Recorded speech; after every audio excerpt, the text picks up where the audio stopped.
All right, everybody, welcome back here to News Now, taking a live look here at the U.S. Capitol. And now we know one more person that wants to go to the Capitol to represent Arizona. It's Joe Arpaio, the former Maricopa County Sheriff, making that announcement today on Twitter. So we brought in a political analyst, Barrett Marson, to kind of break it all down today. Thanks so much for joining us. Absolutely. Thanks a lot for having me on. You know, it is a big day. I think a lot of people are going to be surprised by this announcement. Sheriff Joe has tantalized these voters over many years. When I was a reporter back in 2001, I did a story on will Joe run for governor or not. He didn't, of course. Yeah. And he would tease us every 4 years with, I might run for governor. And everyone got tired of it. Nah, he's not going to run, he's not going to run. Finally, he has pulled the trigger. A lot of people will be surprised to hear that. And but you know, there's a lot of people who clamor for him. Oh, sure. And he still has his fans here, obviously. He still has a strong base of support. Not as big as it was a decade ago. That is for sure. And his margins of victory have been going down over the last few elections. And of course, it was really Republicans who said we've had enough of Joe Arpaio, and they went to Sheriff Penzone in the November 16 election. So his shtick has run a little thin with Republicans for sure, but he does have a strong base of people in Sun City and Oro Valley, you know, all across the state. They know the Joe Arpaio name. And in politics, that's at least half the battle there. Do you know my name? We know his name. He doesn't need to spend $1 to talk about himself. Everybody knows Joe Arpaio. And he certainly knows how to make a headline too. He knows how, you know, he knows how to work the media. There isn't a media member in Arizona, quite frankly in the United States, who doesn't want an interview, a sit-down interview on camera with Joe Arpaio. The media loves him in much the same way they love Donald Trump, pre or post election. You know, they always wanted to sit down with him because he's controversial, he's charismatic, he'll always say something that's going to be a headline grabber. Not every politician does that. Many politicians are, you know, I work with a ton of politicians who won't say anything controversial. They don't want to step out on that ledge. Yep. You know, Sheriff Joe lives on the ledge. He takes the plunge often off the ledge. So he lives there, and he knows the media likes that kind of person. And now, Barrett, when do you think the ball really got rolling for him when he was going to really think about this decision? When do you think that started formulating his mind? Well, I think post-pardon. When Joe was pardoned by President Trump, I think he then felt free to try to reclaim his name, if you will. Yes. This no longer hung over his head. Yes, he was still guilty, and that guilty verdict will live on, even if he doesn't have to go to jail or doesn't have to pay a fine or anything. That will live on, but he wants to reclaim his name. And what a good way to do it then, run in a statewide election where he believes he can win, and he'll spend a ton of money. And he'll raise a bunch of money too, right? Absolutely. Yeah. You know, I've talked to his campaign consultants before, and you know, those post office tubs of checks come in every couple of days, and you know, they just go. They got to hire someone full time just to go through all the $50 checks from, you know, your grandmother in Pennsylvania. Yeah. They get small dollar donations, but there are thousands of these small dollar donations. Remember, he raises $6, $7, $8 million for a county-wide race. That's unheard of, but that is a Senate-sized war chest already. That's true. So if he can do that again, raise $10, $12 million for a race against Martha McSally, well, you know, people are going to probably donate. Now you got Martha McSally, though, who is no slouch herself. I mean, she is truly a battle-tested candidate in more ways than one, and she will fight an amazing fight in the primary and if she wins in the general. You know, but she's got her work cut out for her for sure. And how bad of a day do you think this was for Kelly Ward? You know, there have been a lot of people talking about getting in. McSally obviously is one of them, and you know, someone else to be the conservative standard bearer. And Kelly Ward has been plugging along, but this is not a good day because she went from 35, maybe even 40% to maybe 10% now.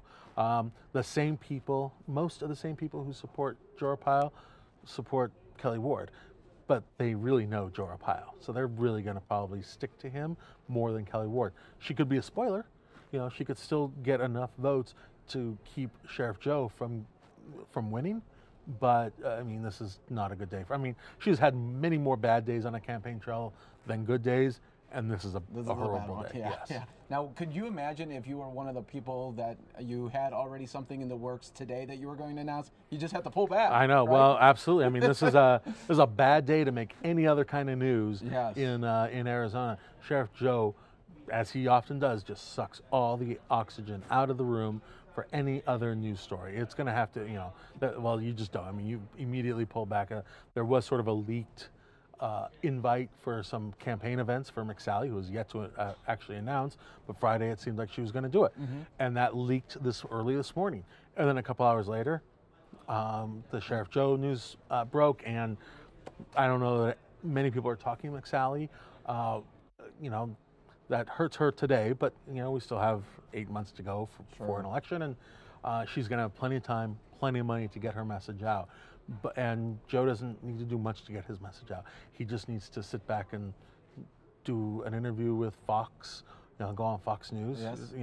Come here, or you will definitely go to him. Any reporter would absolutely go to, his Fountain Hills home just to sit down with him for 20 minutes. Oh, for sure. And our own John Hook already went to his house. Oh, today. Yeah, there you go. See, you already pinned right? it out. Absolutely. See, they will.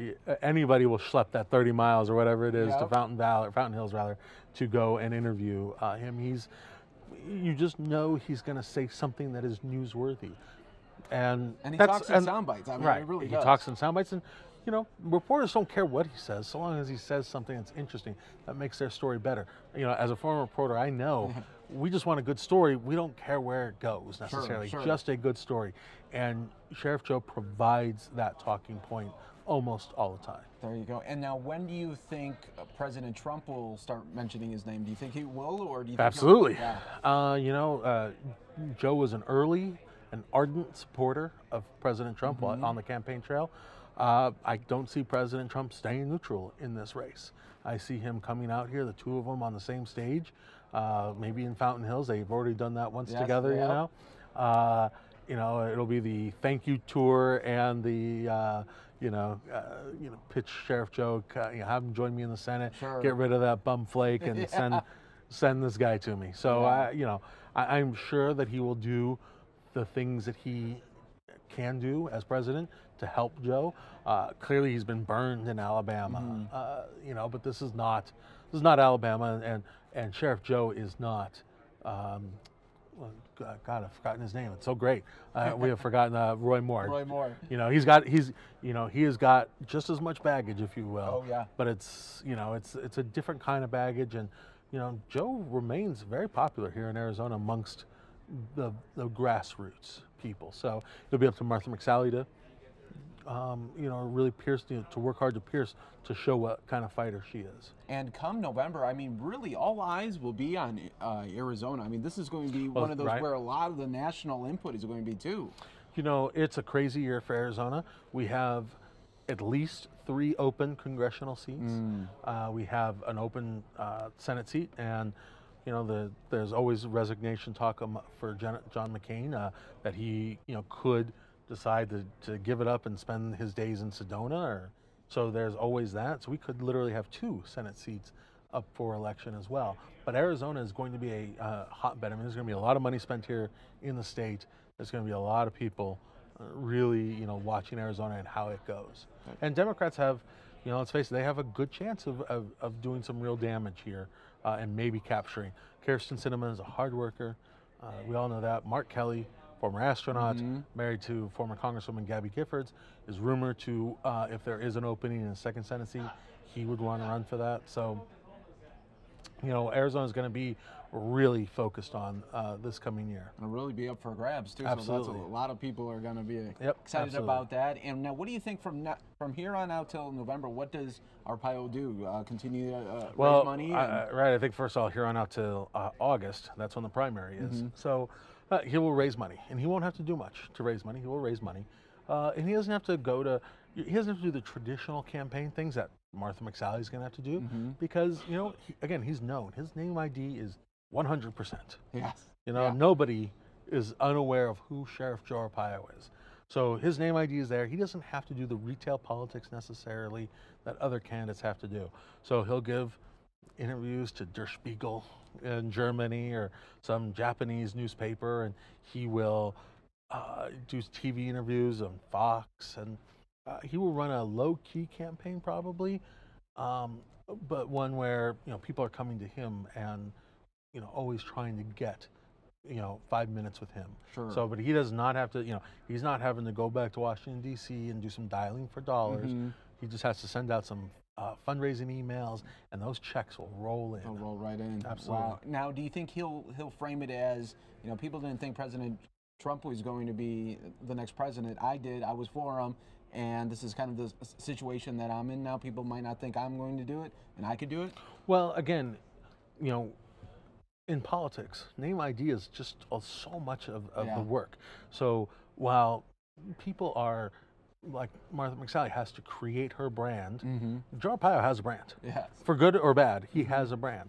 And a lot of people think that's good, a lot of people think it's bad, but he has a brand. And all he has to do is continue with that brand, and that will do him well. Will it win him the primary? Will it win him the general? That's a whole nother story. But he will compete pretty fiercely just by continuing his brand of things. There we go. So when you look back at this day, it was a big day for headlines for Joe Arpaio. Of course, we knew that would happen. Absolutely. If he does it. He has that, like you said, that brand recognition. But bad day for Kelly Ward. It's a horrible day for Kelly Ward. I mean, yeah, she may finally have to consider just getting out of it. She won't be able to compete. She'll barely be able to compete against Martha McSally in one-on-one. She will not be able to compete against Joe Arpaio and Martha McSally. She doesn't have the name ID. She doesn't have the chops to do it. She can't come up with the gravitas that Martha McSally has, or the snippets that Joe Arpaio has. Yeah. Now, what would have happened, say, if Flake was going to try to, if he didn't announce back a couple of months ago that he wasn't going to go for re-election? What do you think this whole input would have been? Do you think there would have been a strong race here with whoever the Democrat would have been? Yeah, look, Jeff Flake was a little underwater, wasn't very popular. He had some issues. He's working hard, obviously, right now on he's almost untethered, and he can do a lot of things. So I don't know how that race would have really shook out. And he was raising a good amount of money, but he wasn't beloved for sure. Martha McSally has a chance to define herself, and to get people to love her, and that's that's going to be her challenge.